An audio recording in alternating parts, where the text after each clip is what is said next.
4 مہینے حرمت والے، برکت والے، اور حجۃ الوداع کے موقع پر سرکار دو عالم صلی اللہ علیہ وسلم نے اس کی تشریح فرما دی۔ ان میں 3 مہینے تو مسلسل ہیں، ذوالقعدہ، ذوالحج اور محرم، اور 4تھا مہینہ رجب کا ہے۔ حضرت مفتی شفیع صاحب رحمۃ اللہ علیہ فرماتے ہیں کہ تمام انبیاء کی شریعت میں یہ 4 مہینے جو ہیں ہمیشہ برکت والے، حرمت والے رہے ہیں۔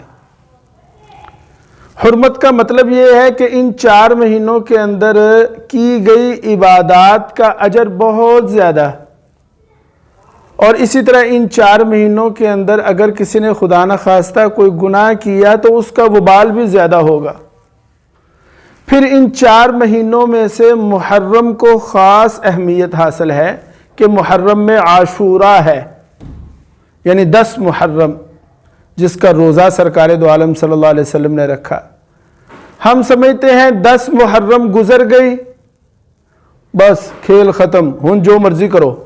نہیں میرے عزیزو دوستو، 10 محرم اگر گزر گئی ہے تو اس کے بعد بھی محرم کا مہینہ ہے، اور یہ بات یاد رکھیں، محرم کے مہینہ میں اگر کسی نے کوئی نیک کام کیا تو اس کا اجر بہت زیادہ ملے گا، لیکن اگر اس مہینہ میں کوئی بدعت کی، کوئی غلط کام کیا تو اس کا وبال بھی عام مہینوں کی بنسبت زیادہ ہوگا۔